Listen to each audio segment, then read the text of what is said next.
Chapter number 6 भूगोल। तो normally ये चैप्टर जो है आपका मानव पर्यावरण अन्योन्य क्रिया उष्ण कटिबंधीय उपोष्ण प्रदेश। तो ये चैप्टर मेनली जो है आपके कुछ ऐसे जगहों से है जिन जगहों में जानवर या फिर प्रकृति के बारे में बात की जा रही है और उनके साथ हमारे संबंध कैसे हैं, अन्योन्य क्रिया हमारे संबंध किस तरीके से हैं। तो यहाँ पे नॉर्मली हम किसी पेड़ पौधों के साथ और जानवर, ऐसे जानवर जो हमारे अभी इस इंडिया के बारे में नहीं है, इंडिया से बाहर वाले जानवरों से हम बातचीत करेंगे और ऐसे ऐसे जानवर देखेंगे जो जानवर के बारे में अब तक हमने देखा नहीं है, क्योंकि हम यहाँ पर बात करेंगे अमेज़न। तो अमेज़न नदी के बारे में यहाँ बात करते हैं। तो अमेज़न नदी के जीवन, अमेज़न नदी के विषय में आप पहले भी मानचित्र में देख पा रहे हो। तो उष्णकटिबंधीय प्रदेश कर्क रेखा और मकर रेखा के मध्य स्थित है। तो आपका अर्थ और ये रहा आपका भूमध्य रेखा, मध्य, इसका मतलब पूरे भू का मध्य में काट रहा है, बीच में से काट रहा है। अब उससे डिग्री चल रही है, 0 डिग्री, 1 डिग्री, 2 डिग्री, 3 डिग्री चल रही है ना। यहाँ से यहाँ तक चल रहा है 90 तक और यहाँ से नीचे तक चल रहा है 90 तक, 90 तक। यहाँ से 1 2 3 4 करते करते तो 90 आएगा। यहाँ से करते करते करते करते करते 90 तक आना चाहिए। यहाँ से करते करते ये जो है ये 0 से स्टार्ट हो रहा है। हम पढ़ते हैं तो कैसे पढ़ते हैं, 0 1 2 ऐसे ही पढ़ते हैं ना, इंटीजर्स। आप ऐसे ही पढ़ते हो गिनतियों को, सबसे पहले तो 0 आती है गिनती में। तो इसलिए भूमध्य रेखा जो है वो आता है 0, उसके बाद आ जाता है 1 डिग्री, 2 डिग्री। तो यहाँ से जो 10 डिग्री हुई ना और यहाँ से नीचे जो 10 डिग्री हुई, ये इतना जितना एरिया है पूरी पृथ्वी का, इसमें जो भी प्रदेश आ रहे हैं उसे कहते हैं भूमध्य प्रदेश, भूमध्य रेखीय प्रदेश, क्योंकि ये भूमध्य रेखा के ऊपर और इतने नीचे ही आ रहा है। और कितने 10 डिग्री उत्तर, 10 डिग्री नीचे, तो जिसे हम कहेंगे 10 डिग्री उत्तर, 10 डिग्री दक्षिण। अमेज़न नदी इसी प्रदेश से होकर बहती है। बहुत सारी जगह के नाम हमें ध्यान रखने हैं। मुहाना, मुहाना का मतलब होता है जब कोई नदी, कोई स्थान की कोई भी नदी है और वो किसी और नदी या किसी जल राशि में, जल राशि मतलब वहाँ पर वाटर बॉडी है, ये एक नदी बह रही है और यहाँ पर ऑलरेडी पानी है। तो जब यहाँ पर आता है तो इस एरिया को मुहाना कहते हैं।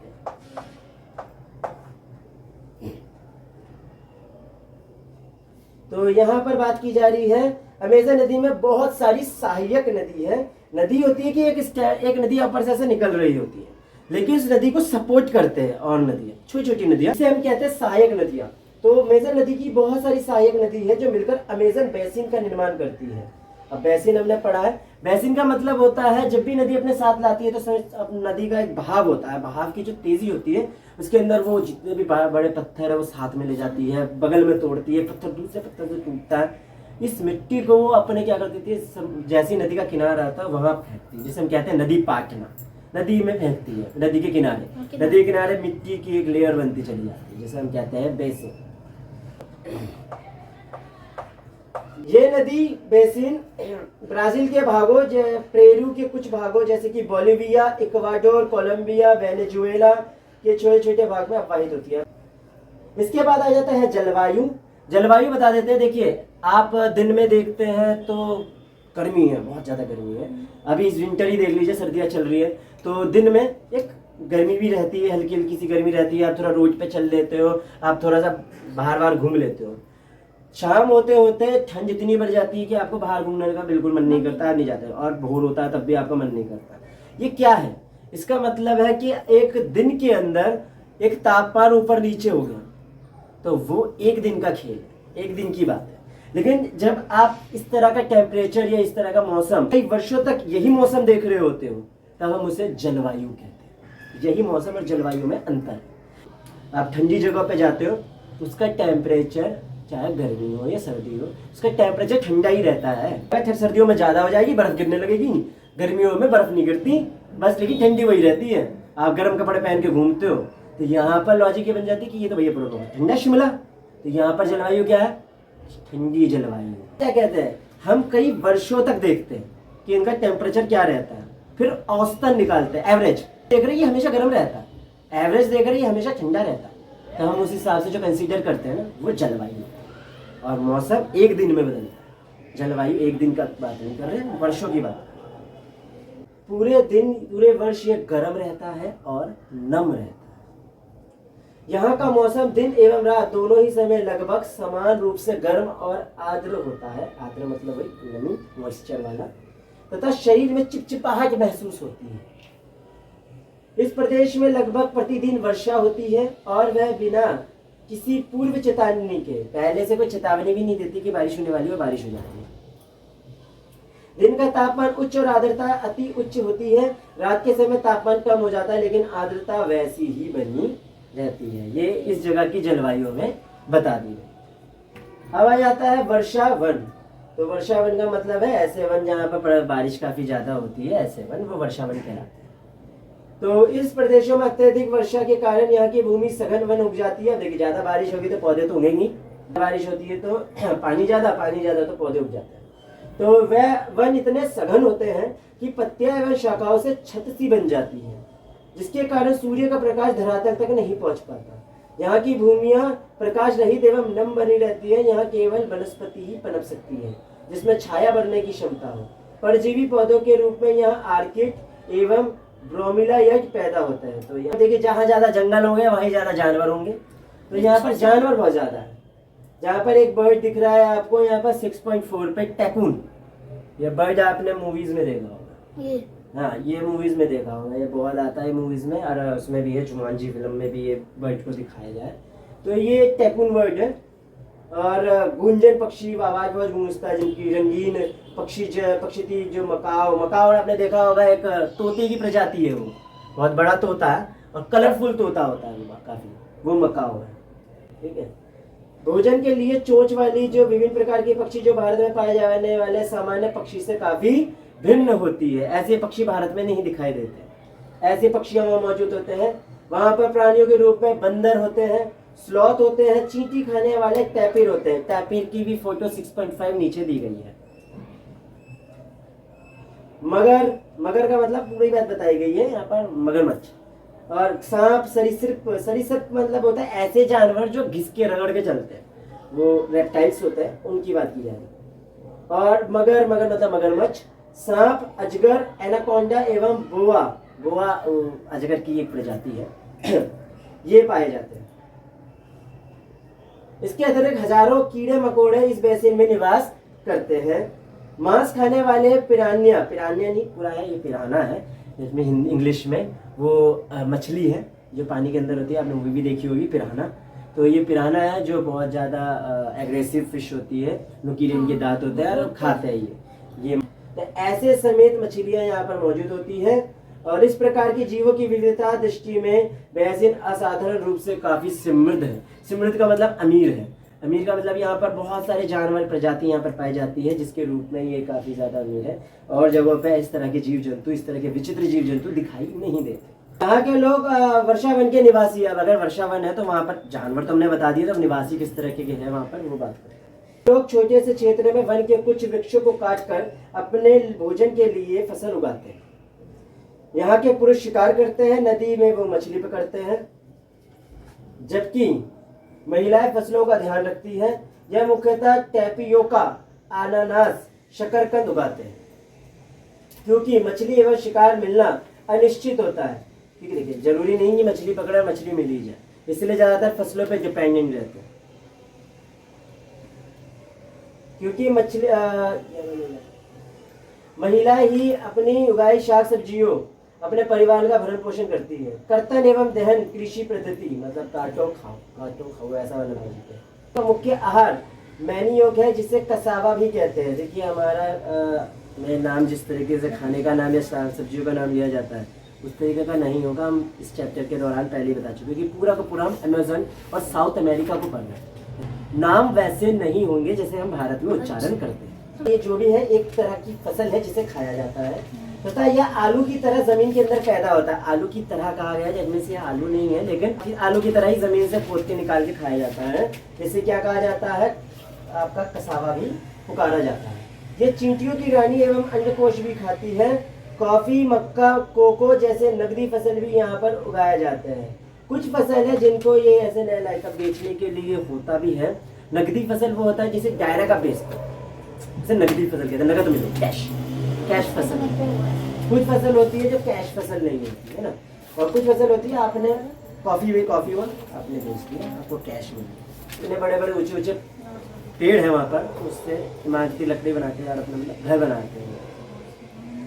कुछ परिवार मधुमक्खी के छत्ते के आकार वाले छप्पर के घरों में रहते हैं, जबकि कुछ लोग मलोका कहे जाने वाले अपार्टमेंट में जैसे घरों में रहते हैं, जहाँ छत तीव्र ढलान वाली होती है, नीचे की तरफ ढलान होती है, जिसमें कुछ भी आए तो नीचे की तरफ चला जाए। बहुत बड़ी नदी होती थी जिसके अंदर आप नाव लेकर आप लोगों के घर तक पहुँचते थे। हेलीकॉप्टर लेकर आप किसी भी जगह पे जा सकते हो। इस प्रक्रिया के फलस्वरूप वहाँ की मूल आबादी को इस क्षेत्र से बाहर निकालकर नए क्षेत्र में बसना पड़ा, जहाँ वे पौराणिक तरीके से खेती करते रहे हैं। तो वहाँ से लोगों को उठाया और ऐसी जगह पे लेकर गया कि जहाँ पर पहले जैसे करते थे वैसे ना कर सके। विकास की गतिविधियों के कारण जैविक विविधता वाले वर्षावरण धीरे धीरे नष्ट हो रहे हैं। ऐसा अनुमान है कि प्रतिवर्ष अमेजन बेसिन के वर्षावन का बड़ा भाग एक टाइम पे लुप्त हो रहा है। अब लॉजिक ये है कि पहले लोगों का यहाँ पर आना ही नहीं होता था, तो ये ऐसे बने हुए रहते थे, अंदर बहुत सारी चीज थी, किसी चीज में हस्तक्षेप नहीं हुआ करता था। जब लोगों ने यहाँ पर आना शुरू कर दिया, धीरे धीरे यहाँ पर विनाश होना शुरू हुआ। जहां पर इंसानों का हस्तक्षेप होना शुरू हो जाए ना, समझ लीजिए दुर्गति वही आने वाली है, क्योंकि इंसान हर कोई चीज अपने हिसाब से बनाना चाहता है। यही इंसान की सबसे बड़ी चीज जो है ना खराब है। जहाँ इंसान सब कुछ अपने हिसाब से बनाने लग गया, समझ लीजिए वही प्रकृति भी वो अपने हिसाब से बनाना चाहता है। प्रकृति ने उसे बनाया और वो प्रकृति बनाना चाहता है, यही हो जाती है बर्बादी। यहाँ देख रहे हैं हम 6.6 में वनों का किस प्रकार खराब होने लगे। लोग यहाँ अमेजन में भी बसने लग गए। इसके बाद यहाँ तक था अमेजन वाला, अब आ जाता है हम अपने जगह गंगा बेसिन में। गंगा ब्रह्मपुत्र बेसिन में जीवन कैसा, ठीक है। ये अब तक था भाई आपका अमेजन चला था, अमेजन खत्म हो गया और अब आ गया है गंगा ब्रह्मपुत्र। इसमें भी बहुत छोटी छोटी नदियाँ मिलती है और इसको बहुत ज़्यादा वास्ट बनाती है एरिया को, और एक बेसिन बनाती है, जैसे बेसिन मैंने समझाया था आपको, पूरे बेसिन को बनाती है और वो कहलाती है गंगा ब्रह्मपुत्र बेसिन। क्योंकि इसमें गंगा नदी भी है, इसमें ब्रह्मपुत्र भी है, और ये कहलाया जाता है गंगा ब्रह्मपुत्र बेसिन, ठीक है। तो ये है, ये बेसिन उपोष्ण में 70 डिग्री उत्तर से 30 डिग्री उत्तर अक्षांश के मध्य स्थित है। घाघरा, सोन, चंबल, गंडक, कोसी जैसी गंगा की सहायक नदियां हैं। ब्रह्मपुत्र की सहायक नदियां इसमें अववाहित होती हैं। ब्रह्मपुत्र के मैदान, पर्वत एवं हिमालय के गिरिपाद और सुंदरवन डेल्टा, बहुत ज्यादा फेमस डेल्टा है सुंदरवन डेल्टा, ये आ जाता है बंगाल में, ठीक है। इस बेसिन की मुख्य विशेषता है, यहाँ की जलवायु मुख्यतः मानसूनी है, मतलब मॉनसून वाला है, बारिश बहुत होती है। दैट मींस जून से लेकर सितंबर के बीच में यहाँ बहुत बारिश होती है। ग्रीष्म ऋतु में गर्मी एवं शीत ऋतु में काफी ठंडी होती है। तो यहाँ पर आप देख सकते हैं बेसिन स्थित है, और उन सब राज्यों के आप नाम जरूर लिखिएगा। मैं जब भी कोई चीज पढ़ाता हूँ या जो भी चीज आप पढ़ते हो, जिस भी टीचर से आप पढ़ रहे हो, तो जितना कोशिश कर सकते हो आप उस जगह को अपने सेल्फ से सर्च कीजिएगा। जितना आप सर्च करोगे उतना याद रहेगा। तो बेसिन क्षेत्र में बहुत प्रकार की स्थलाकृतियां हैं, मतलब जमीन बहुत उबड़ खाबड़ या बहुत अलग अलग तरह की जमीन की आपको आकृतियां देखने को मिलेगी। यहाँ तेज ढाल वाले पर्वतीय क्षेत्र में भी मिलेंगे आपको, ठीक है, और आपको प्लेन भी मिलेगा एरिया। जनसंख्या घनत्व यहाँ पर अधिक है, क्योंकि देखिए मिट्टी ज्यादा उपजाऊ होगी तो लोग यहाँ खेती करने ज्यादा आएंगे, इसलिए यहाँ पर जनसंख्या ज्यादा होती है।